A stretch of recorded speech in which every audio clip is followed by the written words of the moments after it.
This is problem 10-55. It's on page 596. The cantilevered bar shown in figure 1055, which by the way is on the facing page, sort of at the middle of the page, carries an offset load as shown. Determine the stress conditions that occurs on elements M and N. We're going to do that, but then we're also going to extend the problem a little bit farther. This problem is great for Mohr's circle and for showing you a critical stress point. All right, now looking at figure 1055, it can be a bit confusing. See the applied load there of 450 newtons? What direction do you think that load is in? At first it looks a little confusing. It kind of looks like it's directed along the front face there, okay? But it's not. It's coming out along the axis length of that part. Does that make sense? That tripped me up for a few seconds before I realized it because I was looking for angles. I thought, well, 450 newtons in what direction? But it's just coming straight out. So what I did is I set up a coordinate system and I went ahead and drew the wall, because essentially what we're looking for are stresses that are occurring at the wall, okay? And so here's the outline of the beam that's connected to the wall. And this point up here they've called M, this point over here they've called N, and you and I are going to analyze another point. We're going to analyze one of the corners and try to figure out what's going on there, okay? But let's start with the problem they've given us. Okay, now we're supposed to find the stresses on an element or point essentially here in the center and here in the center. And all the geometry you need is given there on the page. And instead of drawing a complete free body diagram, what I did is I just went ahead and drew the reactions of the wall, knowing how they would be applied. Notice the applied load is out here. It's off this way and up from the center. So it's kind of up in this corner over here.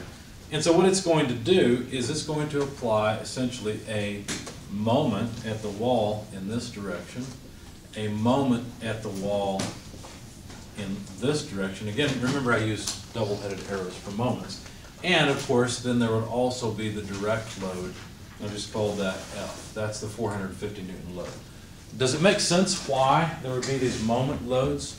I mean, this one's easy, right? If you got a beam sticking out of the wall and you pull on it, well, that's going to apply force at the wall equal to, that one's easy, right? 450 newtons. Okay, but what about this moment? How did I know there'd be a moment? Well, the way I knew there would be a moment like that is the fact that the applied load out on the end of the beam is actually above the neutral axis, right? So it's pulling the beam and tending to rotate the beam this way. So since I'm interested in loads applied at the wall, well then there would be a moment. How about this moment? How about the y direction moment? It's off to the right, right, exactly. If the beam's out here, that load's off to the side, so of course it's going to tend to bend it, right? And did I get the right direction? Let's see, it looks like, yeah, because it's coming out this way, it's off to the side, so it would be causing a moment like this. Yeah, it'd be bending it around this way. Okay, so it actually is the correct direction, if I'm thinking right. Here's what matters.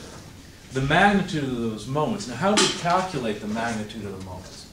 Well, mx and my, the way I calculated them was as follows. Of course, it's 450 newtons applied, but what's the moment arm? Well, the moment arm should be a y direction, right?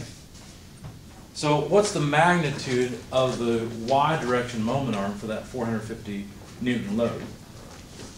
Oh, let me draw my coordinate system, that would help. I define the coordinate system this way. Okay, so z is coming out here, so this force is in the z direction. Now you can see what I was talking about with mx and y. So how would you calculate this? Well, 450 newtons, what's the y moment arm? In other words, how far above the neutral axis, or the centroid of that area, is the force applied? Well, the way I calculated that, I was looking at the figure and I noticed, see the 22 millimeter dimension? Okay. All I need to do is subtract half of 28 from that. So if I take 14 from 22, then I would get the distance. I went ahead and just plugged it in this way so that I would have complete notes. 0.022 meters minus 0.028 meters over 2. Does that make sense? Okay, so there's the 14 millimeters there. And then that gives me a magnitude of 3.6 newton meters. Now the loads are actually really small. The stresses are very small. And so I don't know if this beam was supposed to be made out of butter or something, but pretty much anything could support this, okay? Not literally, butter wouldn't work, but some pretty soft materials would do this fine. Okay, the other moment to calculate it, again, the load that's causing that moment is a 450 Newton load. Well, what about the moment arm? Well, now this is going to be an X direction moment arm.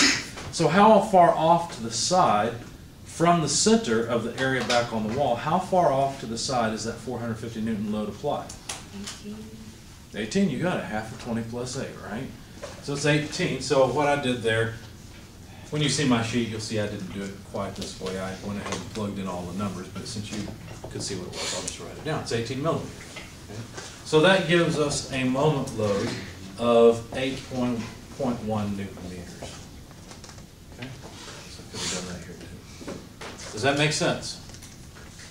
Now let me think for a second to make sure I've got the right direction. Do you see how, yeah, if this moment was going to be up instead, do you see how the force would have to be pressing in? Okay, so it must be down. So I think that's okay, and yeah, that one would be okay too. All right, now instead of taking up so much space with the equations, what I'm going to do is just move the result over.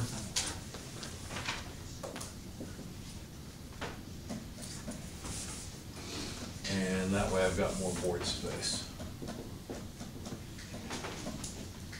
Okay. These are all the loads that are applied to the wall. You can think of it this way. You can think of just a little bit of that beam sticking out from the wall, and we've cut it right at the wall. Okay? So we're interested in the magnitude of the stresses. So let me take this out as an element. Okay, I've expanded its size so we can see it. In what direction do you think the moment here is going to cause stress on this element? What direction do you think it would be? And what kind of stress would it be? You remember the equation? Sigma equals mc over I. It's probably going to have something to do with that, right? So what kind of stress is it? It's going to be a bending stress, right? Or normal stress. Bending stresses are normal stress. They're just a particular kind of, they come from a particular place. What about I? How would we calculate I for this? Well, do you see that there's going to be an IX and an IY? There's going to be a different area property for those two directions. So let's go ahead and calculate IX. Help me out here. You guys should be area experts, right? You know how to do this. This is easy. So about the x-axis, how would I calculate the magnitude of the area, the second moment of area, the area moment of inertia? What number should I plug in? I need base times height cubed over 12. What's the base width?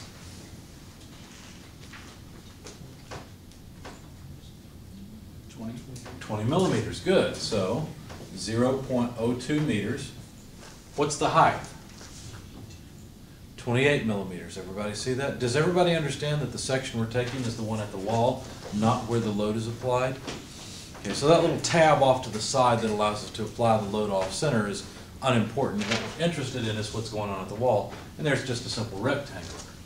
So 0.028, by the way, we'll get meters to the fourth over 12. This is how we calculate IX. How about IY? What do I have to do there? Well, now if I'm interested in a moment about an axis running vertically, well, then the base is this dimension, the height is that dimension, right? So all we'd end up with is 0.028 multiplied by 0.02 cubed. This would be meters to the fourth because we've got meters here and meters here. Meters cubed times meters is meters to the fourth, and then divided by 12. Okay? All right.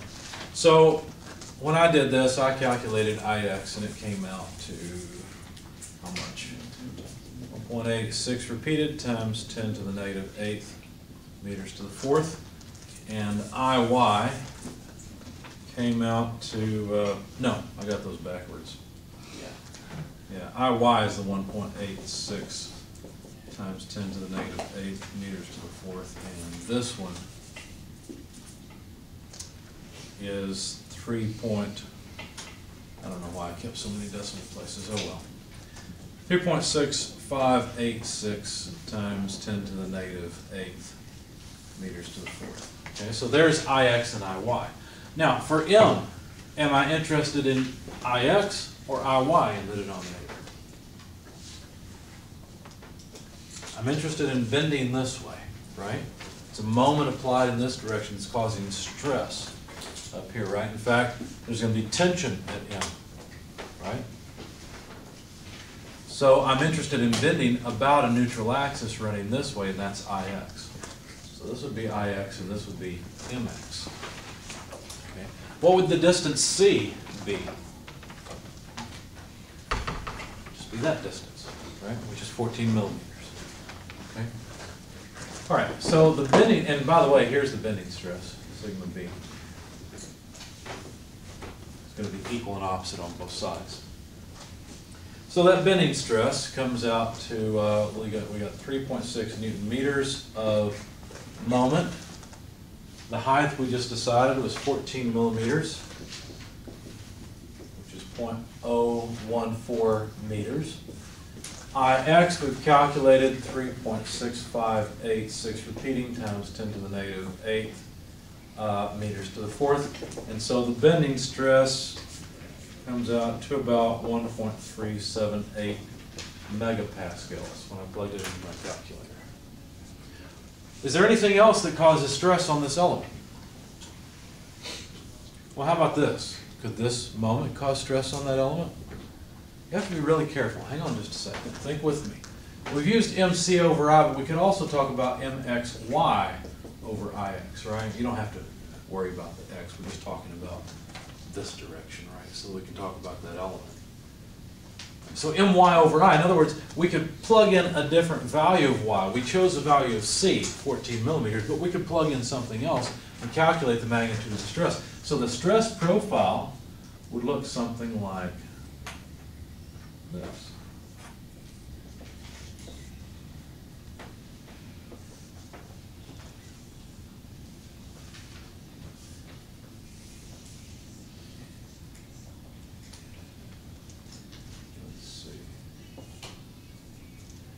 And at the center, there'd be no stress. There'd be a linear increase and decrease towards the center. I need to draw the same thing over here. It's getting a little messy, but hopefully you can still see it. Does that make sense? And it'd be the same across the entire width of the beam, but that's just the stress profile due to this. Right? We could talk about the normal stress sigma anywhere along this height, and it would be the same across the entire face width. Now, what do you think the stress profile would look like due to my? That, but on its side, right? This is trying to bend here. So notice that at N, there's compression. On the backside here, there's tension. That would look something like this. Let's just go ahead and look at the stress profile for it. Let's see. It would be something like, draw a base here. Represents that dotted line. Okay. There'd be compressive stress this side, right, that goes to 0 in the center. Tensile stress on this side. The drawing's not too pretty. Whoops, that won't work. Try that.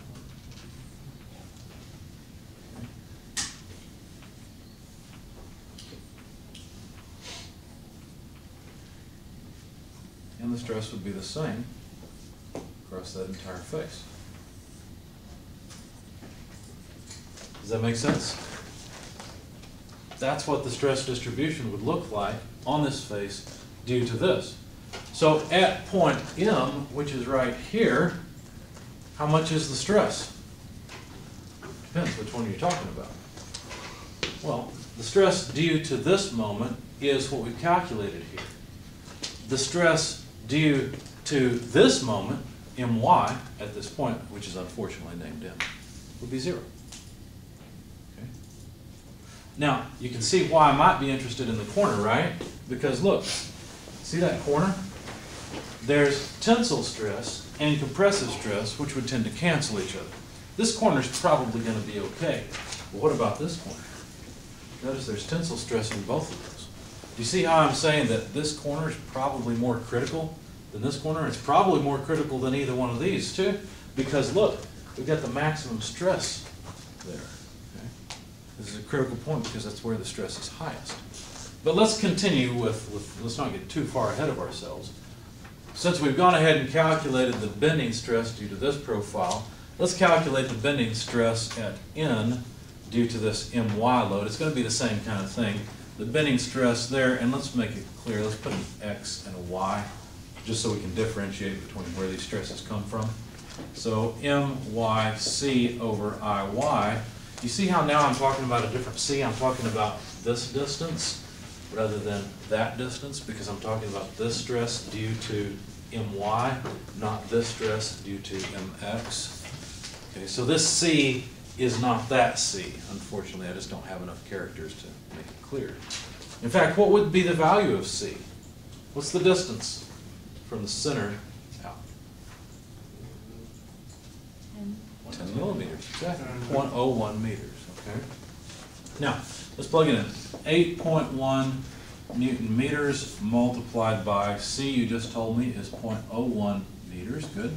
Divided by IY, 1.86 repeating times 10 to the negative 8 meters to the fourth. When you do all of that, you end up with a bending stress of 4.339 megapascals. Where is this? Is this 4.399 megapascals on this line or on this line?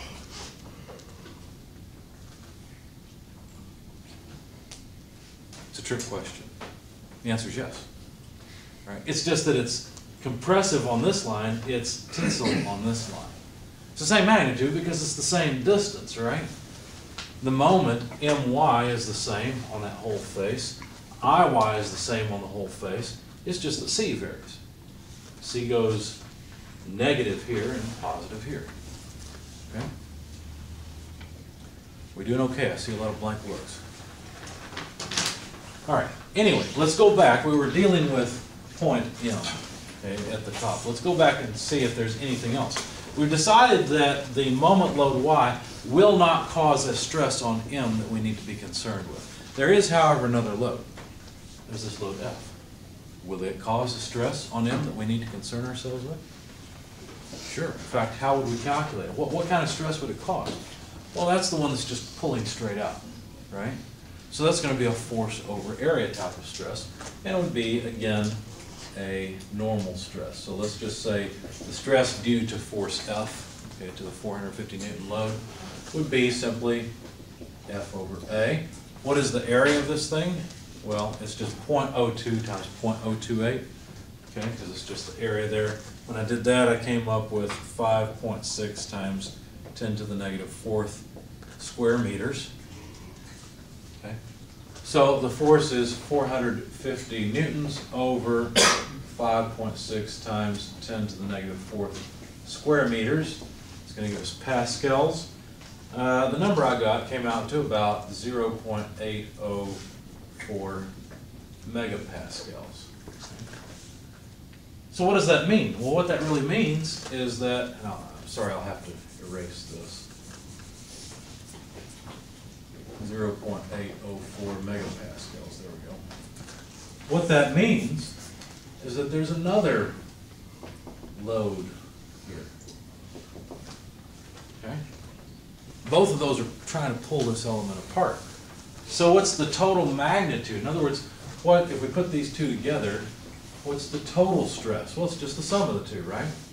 So if you add 0.804 to 1.378, what you get is 2.182 megapascals. Does everybody see where that came from? Okay. Now I don't want to forget all of this, so what I'm going to do, I need some more space. So what I'm going to do is erase this equation and plug in the result. So 1.378 megapascals, and we add those two together, we get a total of 2.182 megapascals. Okay. I'm going to leave these stress profiles up because we'll use them in just a minute. Let's see, what else? Well, let's get rid of this intermediate result. 4.339 megapascals is the stress right there, and of course on the other side. Do you think that this force also provides stress on these lines? Sure, of course. Right? In fact, this force, F, is it going to make this side worse, or is it going to make this side worse? Right side or left side?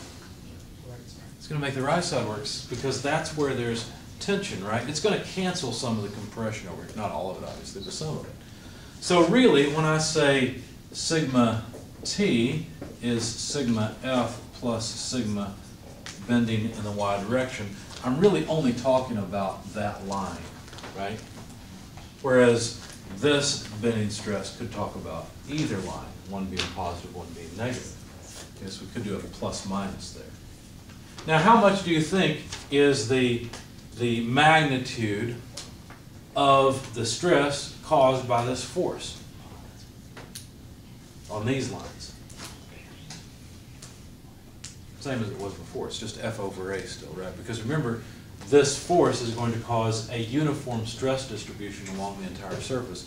This is just F over A pulling out, right? So, all we have to do is add 0.804 plus, let's see, 4.339 megapascals, and we'll get 5.143 megapascals. All right. Now you can see that neither M nor N is the part of the material that's stressed the highest, right? That's pretty easy to see.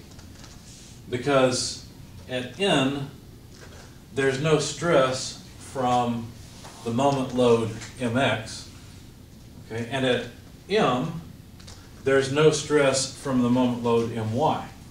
And we've already discussed that this point would not be critical because there's compressive stress here and tensile stress here. But remember also, there's tensile stress from this load. Now all that's going to do is make any tension worse. Anywhere there's tensile stress is where we expect to find our highest load. So let me label these and see if you guys can get it.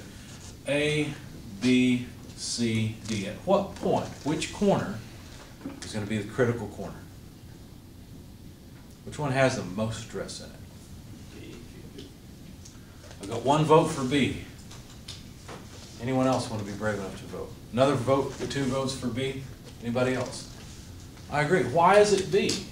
Well, because that's where we have tension from both these loads and we have tension from F. That's definitely the most critical. So we don't care about A, we don't care about D, we don't care about C. We do, however, care quite a bit about B. Okay? Now let's finish off what they've asked, but first, let me go ahead and write down the magnitude of the stress here. Okay?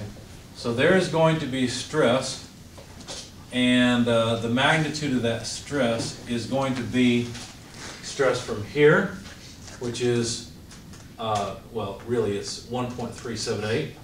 Stress from here, which is 4.339, and stress from F, which is the 0.804. So this is going to be 1.378 plus 4.339 plus 0.804. So somebody throw that in your calculator, please, because this is about where I stopped. I didn't finish off the problem. And what's the magnitude of the stress there at that corner? I shouldn't have called that B. Oh well. Let's call it critical C. How's that?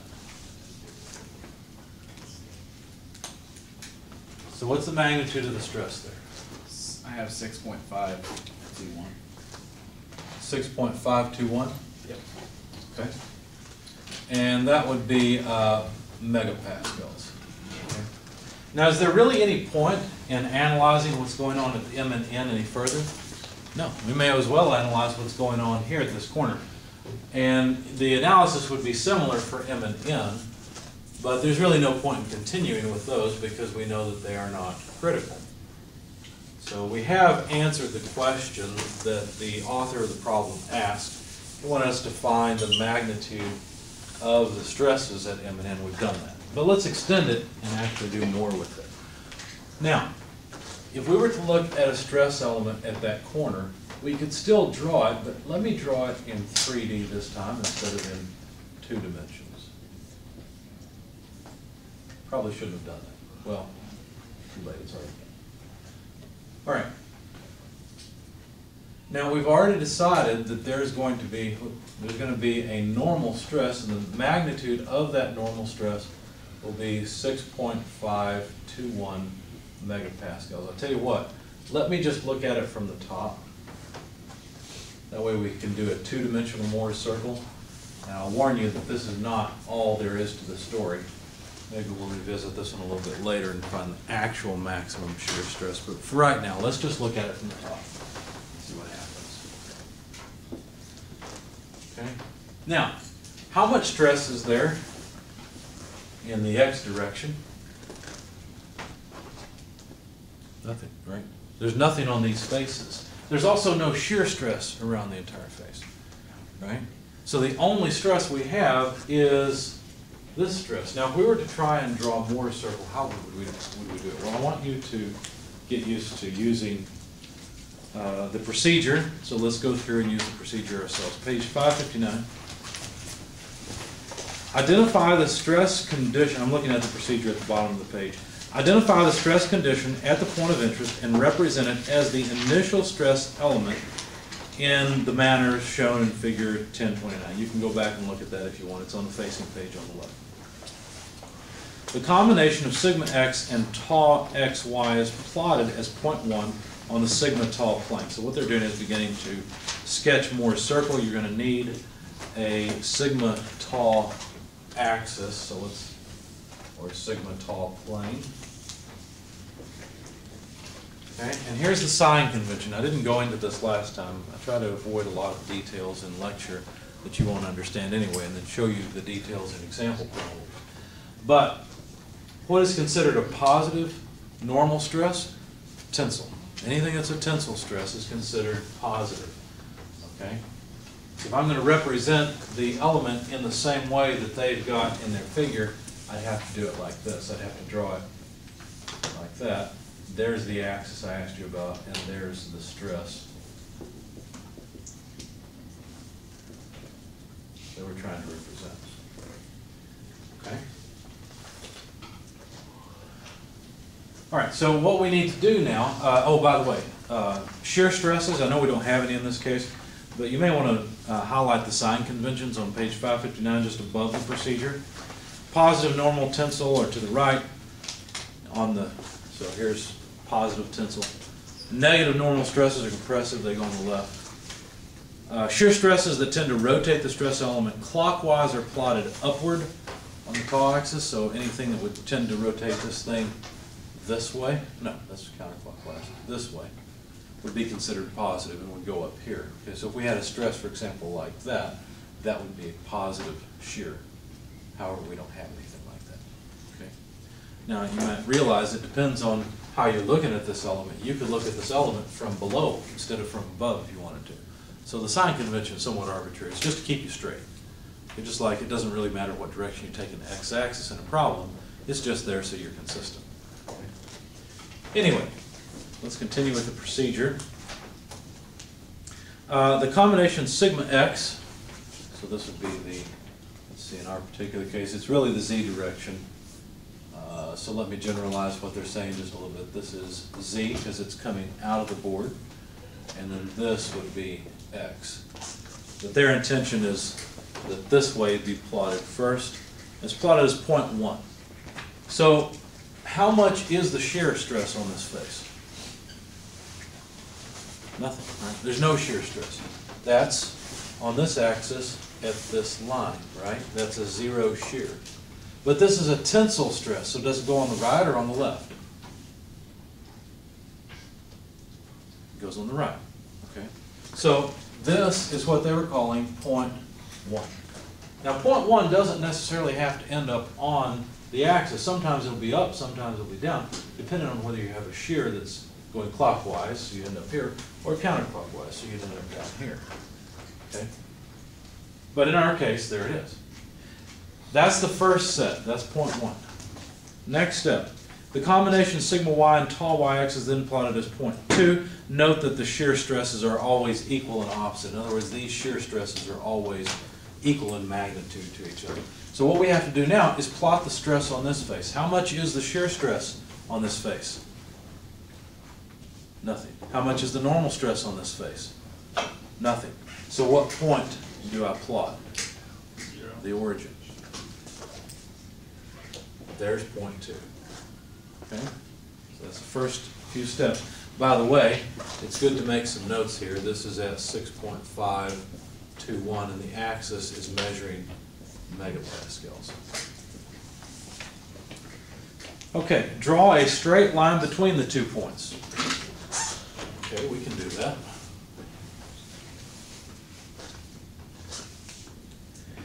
The line, this line crosses the sigma axis at the center of Mohr's circle. In other words, the center of this line, wherever it happens to be, is the center of Mohr's circle. Now, like I said, what will happen at point 1 a lot of times is you'll end up, say, with a positive shear. Well, you'll end up with a negative shear at point 2. And so then the line would cross through the sigma axis at the center. Okay, in this case, all the points are on. We just need the center of that line. Okay, so whatever 6.521 cut in half is, that's where the center is located. Grab your calculator and do that for me, would you? 6.521? Give what, 3.2526? 05 if you want that many decimal places. Okay, so there's the center of Mohr's circle. Let's see, which is also the value of the average normal stress applied to the initial stress element. The location of the center can be observed from the data used to plot the points or computed from the equation repeated here. So this is, in fact, the average normal stress. And by the way, that would be the stress on the element once the element is rotated at the appropriate angle to maximize the shear stress. Okay. Right. Identify this is step 6 on the next page, 560. Identify the line from O, which should be the origin. No, O is the center of the circle. From O through point 1 as the x-axis. Okay. So the line from O, which is right here, to point 1, we would identify that as the x-axis. Notice the x-axis can be rotated. Okay, it won't necessarily lie along that stress line. This line corresponds to the original x-axis and is essential to correlating data from Mohr's circle to the original x and y position. So basically, unfortunately, we have z, so really this is the z-axis. This axis corresponds to this direction. If there had been some shear on this and we ended up with a point here, then a line in this direction would correspond to this direction. Does that make sense? The directions on Mohr's circle are not necessarily exactly like they are here. In fact, it turns out directions in Mohr's circle, to rotate 90 degrees here, you rotate 180 degrees here. Okay? But you'll see that a little bit later. In our particular case, it's a really simple problem. Let's see. The points O, which is at the center, this is what they're calling O. Sigma x and point 1 form an important right triangle because the distance from O to point 1, the hypotenuse, is equal to the radius of the circle. Now, again, if we had a point here, then that would be the radius of the circle. What they're saying is that this dimension and this dimension form a hypotenuse that is the radius of Mohr's circle. In our case, it's somewhat degenerate because it's on the line. Okay? So we don't actually have to calculate the length of the hypotenuse or anything. It's trivial. So let's see, let's make sure we pick up everything we need. So basically, this distance is r, and you can see that the length r is just 3.2605 megapascals. That's the radius of Mohr's circle.